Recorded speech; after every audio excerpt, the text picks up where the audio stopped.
తెలంగాణ రాష్ట్రం. తెలంగాణ రాష్ట్ర ఏర్పాటు ఒక చారిత్రాత్మకమైనటువంటి నిర్ణయం.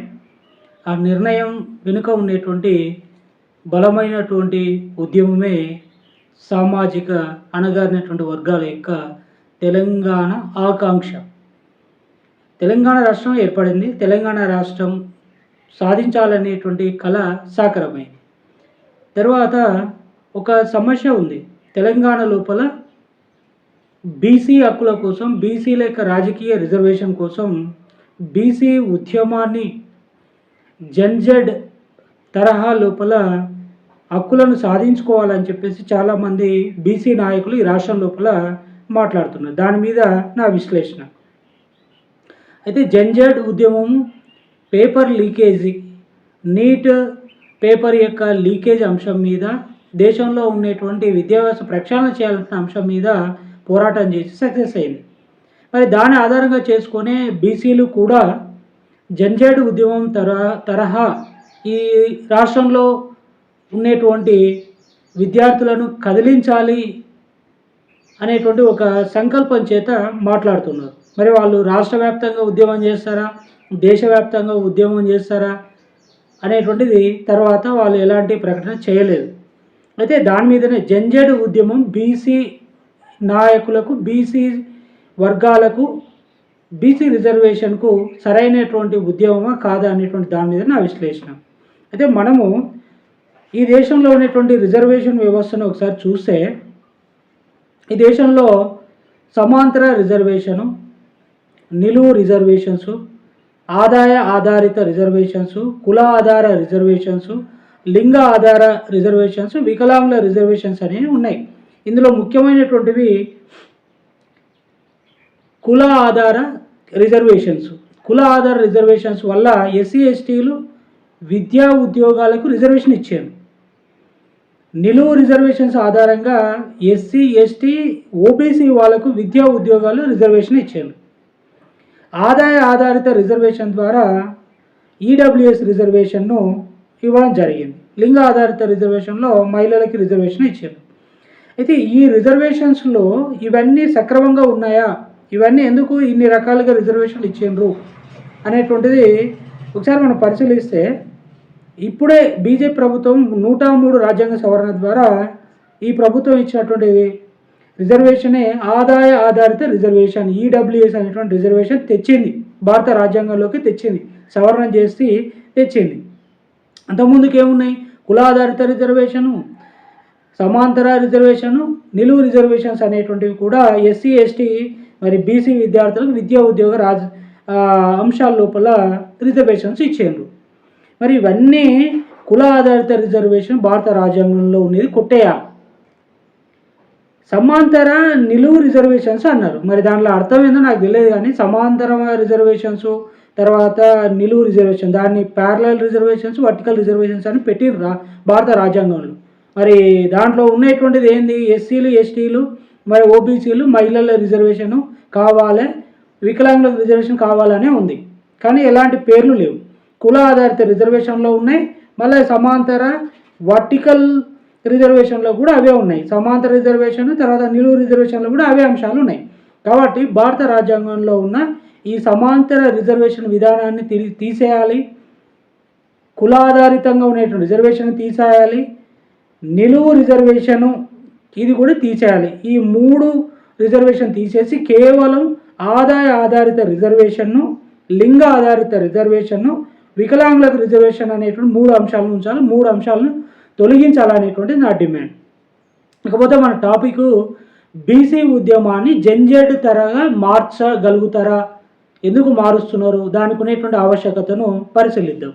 అయితే ఇక్కడ ఏం జరిగిందని అంటే, 1921లో మద్రాస్ ప్రెసిడెన్సీలో బ్రాహ్మణేతరులైనటువంటి హిందువులకు, అంటే ఆల్మోస్ట్ ఆల్ అణగారినటువంటి వర్గాలకు 44% రిజర్వేషన్ ఇచ్చారు. ఎప్పుడు? 1921లో.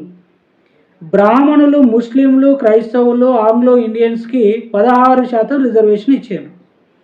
అప్పుడు దళితులు అని చెప్పేసి షెడ్యూల్ చేసినటువంటి కమ్యూనిటీస్ ఎస్సీలు కూడా ఉన్నాయి, దాని వాళ్ళకి 8% ఇచ్చింది. మొత్తం కలిపితే అప్పుడు ఎంత వచ్చింది రిజర్వేషన్ అంటే 68% వచ్చింది. ఇది ఎప్పుడు వచ్చింది? బ్రిటిష్ రాజ్ చట్టం ప్రకారం 1921 లోపల బ్రిటిష్ ప్రభుత్వమే మద్రాస్ ప్రెసిడెన్సీలో ఇచ్చినటువంటి రిజర్వేషన్ ఎంత అంటే 68%.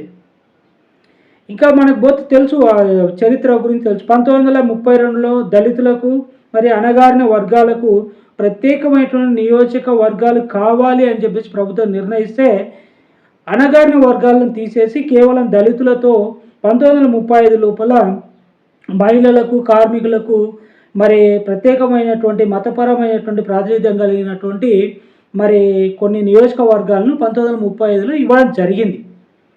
మనకు తెలుసు అది. అయితే ఇక్కడ ఇంకొక విషయం ఏంటంటే బీసీ ఉద్యమం అని తెలంగాణ రాష్ట్రం లోపల చేస్తున్నారు. దానికి 3 రకాల నాయకత్వాలు ఉన్నాయి. బీసీ సంక్షేమ సంఘం అని ఒక నాయకత్వం పోరాటం చేస్తుంది. తర్వాత బీసీ యొక్క జాక్ అని చెప్పేసి ఒక పోరాటం చేస్తుంది. బీసీ ఇంటలెక్చువల్ ఫోరం అని చెప్పేసి ఇంకొక సంఘం పోరాటం చేస్తుంది. ఈ 3 సంఘాలలో ఉన్నటువంటి వాళ్ళు ఎవరు అంటే బీసీలకు సంబంధించినటువంటి నాయకులు. బీసీ సంక్షేమ సంఘానికి లీడరు ఆర్ కృష్ణయ్య, జాజుల శ్రీనివాస్ గౌడ్. జాకు కూడా శ్రీనివాస్ గౌడ్ నాయకత్వంలో పనిచేస్తుంది. బీసీ ఇంటలెక్చువల్ ఫోరం ఎవరు నడుపుతున్నారంటే చిరంజీవి, తర్వాత కొంతమంది బీసీ నాయకుల చేత నడుస్తుంది. ఇది ఇక్కడ ఉన్నటువంటి తెలంగాణ రాష్ట్రంలో ఉన్నటువంటి బీసీ ఉద్యమం. వీళ్ళ వల్లనే సాధ్యమైందని అనుకుంటున్నారు, కానీ అది వీళ్ళ వల్ల కాదు. బీసీలకు రిజర్వేషన్ ఇస్తామని చెప్పేసి ఎలక్షన్ల ముందు కాంగ్రెస్ పార్టీ చెప్పిన వాగ్దానం ప్రకారము అది కూడా ఏంది అని అంటే ఒకటి చూడండి, విద్యా ఉద్యోగ స్థానిక సంస్థల్లో రిజర్వేషన్ మాత్రమే 42% రిజర్వేషన్ కోట డిమాండ్ వాళ్ళు పెట్టినరు. ఆ ఏజెండా లోపల, పార్టీ ఏజెండా లోపల పెట్టినరు. తర్వాత అధికారంలోకి వచ్చిన తర్వాత అదే మాట్లాడి 42% రిజర్వేషన్ కోట మీద అసెంబ్లీ లోపల తీర్మానం చేయడం అయింది, బిల్లు పాస్ చేయడం అనేది, కేంద్రానికి పంపడం అనేటువంటి జరిగింది. ఇప్పుడు అది రాష్ట్రపతి చేత సంతకం కోసం వెయిటింగ్ ఉంది. అది బిల్లు కాలేదు, అమెండ్మెంట్ అనేది అట్లే ఉంది, బిల్లు కాలేదు. అయితే ఇక్కడ ఇది అసంపూర్తిగానే ఉంది. అంటే ఎమ్మెల్యేలు, ఎంపీలకు రిజర్వేషన్ లేదు బీసీలకి. కేవలం స్థానిక సంస్థలు, సర్పంచ్, ఎంపీటీసీ, జెడ్పీటీసీల వరకు మాత్రమే 42% రిజర్వేషన్. ఇది అక్కడ ఉన్నటువంటిది. తర్వాత రాష్ట్ర ప్రభుత్వం ఏం చేసిందని అంటే ఈ రిజర్వేషన్ను అమలు చేయడం కోసం మేము చిత్తశుద్ధిగా ఉన్నామని కులగణన చేసి న్యాయ పోరాటానికి మద్దతుగా ప్రభుత్వం అనేటువంటి నిలిచింది అని చెప్పేసి వాళ్ళు చెప్పుకుంటున్నారు.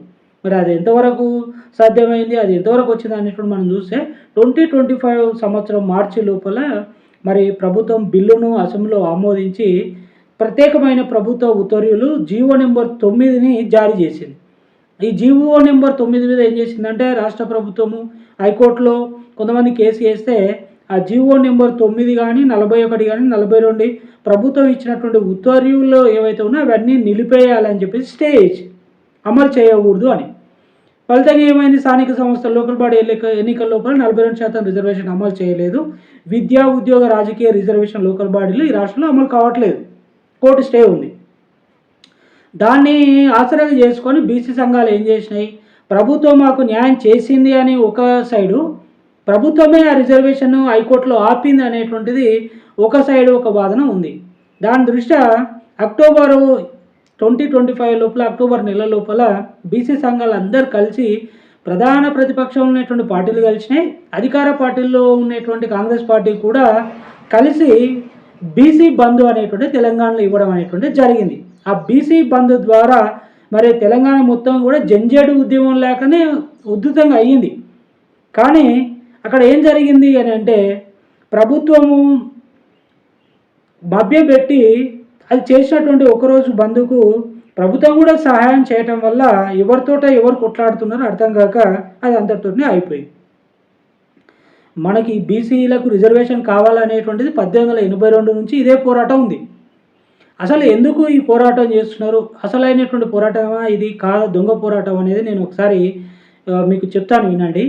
బీసీలు అనేటువంటిది అణగారినటువంటి వర్గాలు.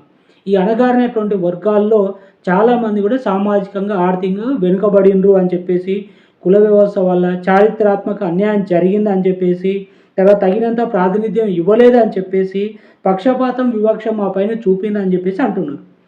మరి ఇవన్నీ పెట్టింది ఎవడు? కుల వ్యవస్థను పెట్టినోడు ఎవడు? చారిత్రక అన్యాయం చేసినోడు ఎవడు? సామాజిక ఆర్థిక అసమర్థతలను పెంచి పోషించిన పాలకులు ఎవరు? పక్షపాతం, వివక్ష ఉంది, తగినంత ప్రాధాన్యత ఇవ్వలేదు అంటున్నారు. అధికారంలో ఉన్న అగ్ర కులస్తుల వల్లనే ఇవన్నీ జరిగినవి. సమాజాన్ని వెనుకేసిండ్రు, సమాజాన్ని కిందికి దుబ్బేసిండ్రు. కుల వ్యవస్థ ద్వారా వాళ్ళకి రాజకీయంగా కానీ విద్యా ఉద్యోగాలు సరైన న్యాయం జరగలేదు, వాస్తవం.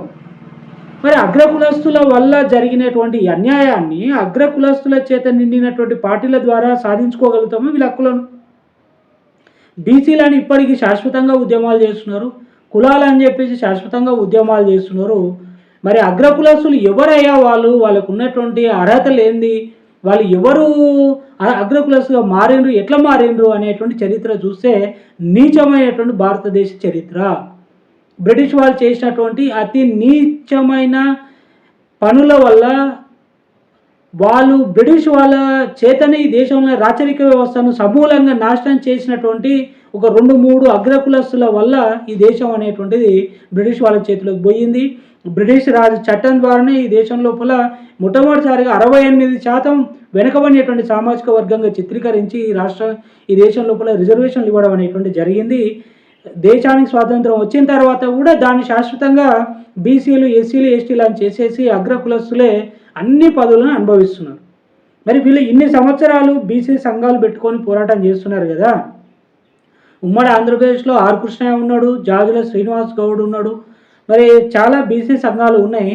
మరి ఎప్పుడైనా మీరు బీసీ ముఖ్యమంత్రిని చేయాలని ప్రభుత్వాలను డిమాండ్ చేసిందా?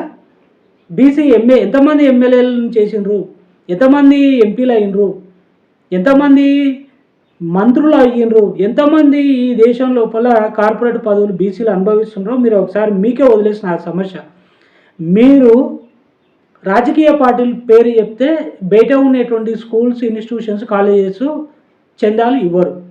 ఏం చెప్తే ఇస్తారు? సంఘాల పేరు చెప్తే ఈ చందాలు ఇస్తున్నారు.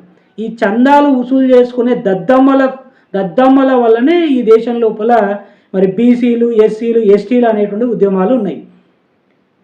ఇన్స్టిట్యూషన్స్లో పోయి ఆ వసూళ్ళ రాజ్యాలు వీళ్ళంతా వసూలు చేసి తినడానికి గతిలేని లీడర్షిప్ ఉన్నటువంటి సామాజిక వర్గం అని చెప్పుకొని అక్కడ పోయి కులాన్ని తాకట్టు పెట్టి బీసీలు, ఎస్సీ, ఎస్టీ హక్కులను తాకట్టు పెట్టి వాళ్ళ చేత డబ్బులు తీసుకొని దొంగ నాటకాల చేత, దొంగ డ్రామాల చేత ఈ రాష్ట్రం లోపల కాదు ఈ దేశంలో మరి ఉద్యమాలు నడుపుతున్నారు. ఎస్సీలని, బీసీలని, ఎస్టీలని ఉద్యమాలు నడుపుతున్నారు. డబ్బుల కోసం మాత్రమే తప్ప హక్కుల కోసం కాదు.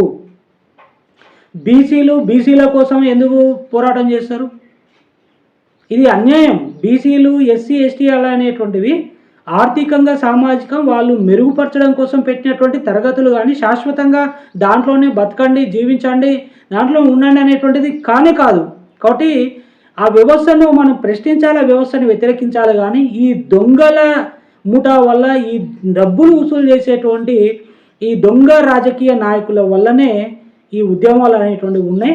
జంజెడ్ కాదు కదా, అసలైనటువంటి జంజేడు ఉద్యమం అనేటువంటిది వీళ్ళ మీద జరగాలి.